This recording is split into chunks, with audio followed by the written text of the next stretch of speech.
I'm Joachim. Welcome to the Advent Journey, Day 8.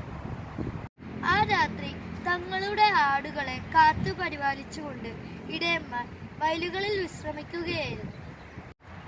പെട്ടെന്ന് കർത്താവിൻ്റെ ദൂതൻ പ്രത്യക്ഷപ്പെട്ടു അവരെ കർത്താവിൻ്റെ ജനനത്തെ പറ്റി അറിയിച്ചു. ബെത്ലഹേമിലേക്ക് അവർ അതിവേഗം പുറപ്പെട്ടു, കർത്താവിനെ കാണാൻ, സ്തുതിക്കാൻ.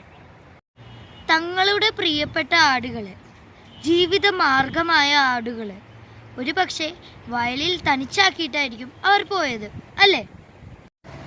അതെ, ഈശോയെ കാണാനുള്ള ആഗ്രഹം ഒന്നും അവർക്ക് തടസ്സമായി. അവരവിടുത്തെ കണ്ടു, ആരാധിച്ചു, തിരിച്ചുപോയി. ഡിയർ ഫ്രണ്ട്സ്, ഈശോയെ സ്വീകരിക്കാൻ നമ്മുടെ ജീവിതത്തിൽ എന്തെങ്കിലും തടസ്സങ്ങളുണ്ടോ? ഉണ്ടെങ്കിൽ അതെല്ലാം നമുക്ക് മാറ്റിവെക്കാം, ഈശോയെ സ്വീകരിക്കാം. മത്തായി 6:33. നിങ്ങൾ ആദ്യം അവിടുത്തെ രാജ്യവും നീതിയും അന്വേഷിക്കുക, മറ്റുള്ളതെല്ലാം നിങ്ങൾക്ക് ലഭിക്കും. സോ ഇന്ന് നമ്മൾക്ക് നമ്മുടെ ഇഷ്ടമുള്ള എന്തെങ്കിലും സാധനം, ഫുഡോ എൻ്റർടൈൻമെൻറ്റോ മാറ്റി വെച്ചിട്ട് ഈശോയുടെ രാജ്യം വളരാൻ വേണ്ടി പ്രാർത്ഥിക്കുക. So let's continue the advent journey with me to welcome Jesus in our hearts. This is Joachim signing out.